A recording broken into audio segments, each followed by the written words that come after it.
Anissa Jones. In the summer of 1976, a young girl with a famous smile walked into a house party in Oceanside, California, and never walked out again. Her name was Anissa Jones. To millions, she would always be Buffy, the sweet, pigtail star of Family Affair. But behind the bright photos and serial commercials, behind the perfectly rehearsed laugh track, Anissa was already slipping away. She had been for a long time. Her tragedy isn't just another Hollywood cautionary tale. It's a brutal glimpse into what happens when a child becomes a product and then gets thrown away.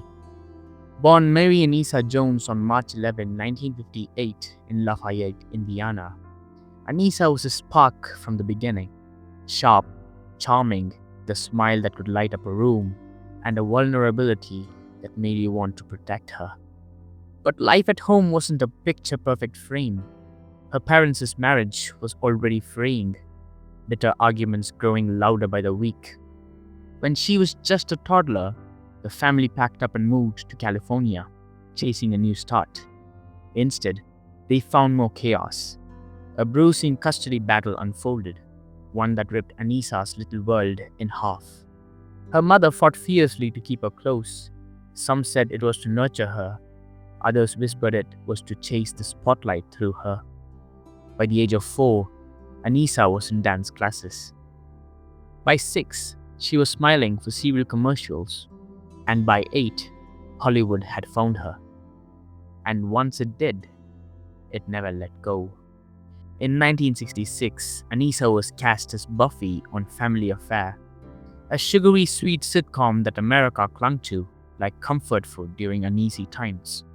3 orphan siblings, a dapper uncle, and a storyline coated in syrupy optimism. Anissa was perfect for it.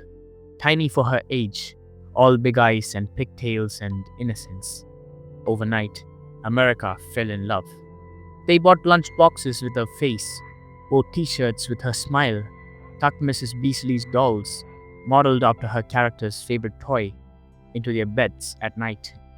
Buffy Davis became a household name, but somewhere in all that noise, Anissa Jones started disappearing. Off camera, her life wasn't a sitcom. While other kids played outside and fought over bedtime, Anissa was on set for up to 14 hours a day under blinding lights, retaking the same scenes over and over until the smiles didn't feel real anymore. She wasn't just working, she was grinding day after day, year after year. When the camera stopped rolling, Anissa wasn't going home to warmth and comfort. She was walking into a broken home, a growing loneliness, and the crushing expectation that she had to stay the same little girl the world adored. Even as she was growing up, the world insisted she stay frozen in time. By the time she was 10 years old, the bright-eyed Buffy was slipping away. The fatigue showed in her eyes first, a heaviness she couldn't hide even through the thick makeup. Anissa was tired of playing cute, tired of pretending, tired of chasing a happiness that felt further away with every passing day. And nobody seemed to notice or care. When Family Affair was cancelled in 1971, Anissa was only 12. To the world, she was still Buffy. But inside, she was someone else. Someone the cameras had never bothered to capture. She tried to break free. She fought to be seen. Anissa auditioned for the role of Regan in The Exorcist, a brutal, serious role that could have shattered the Buffy image once and for all. But director William Friedkin couldn't picture America's sweetheart spewing horror and violence. The role went to Linda Blair. Then came Taxi Driver, another shot at reinvention. Anissa wanted the role of Iris, the streetwise runaway. But again, the producers looked at her and still saw Buffy Davis. The part went to Jodie Foster instead. Each rejection wasn't just a lost job. It was another nail sealing her inside the same box she'd been trapped in since she was a little girl. Hollywood had used her up. Now, it didn't know what to do with her.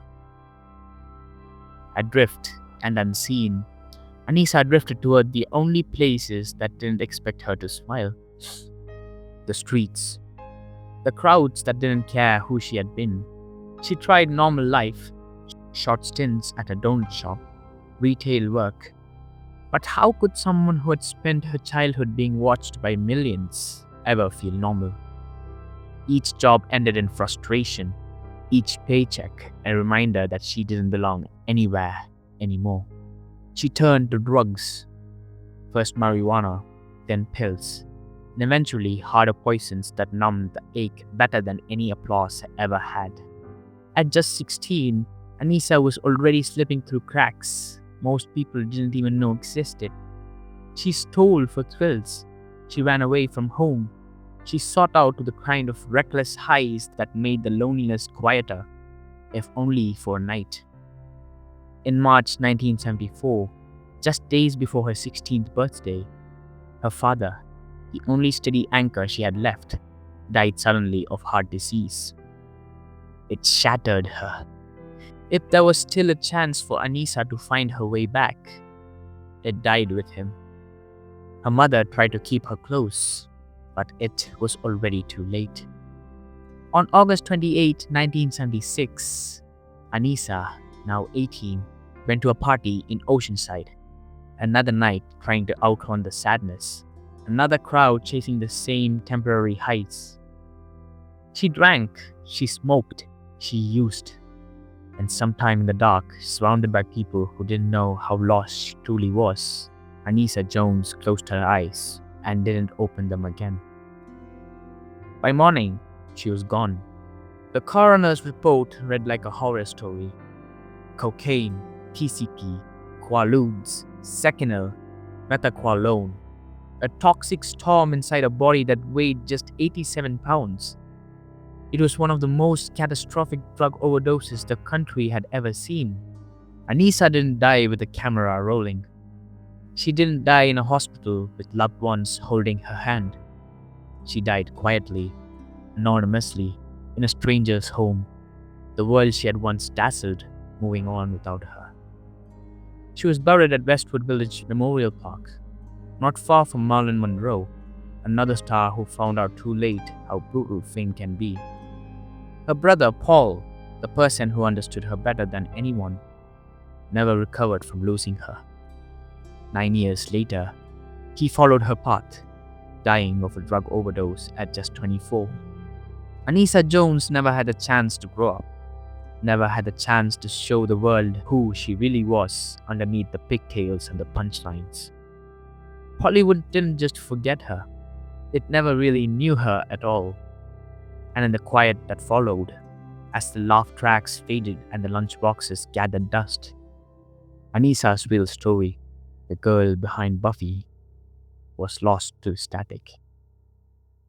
Not every child star gets a happy ending, and sometimes they never even get a chance.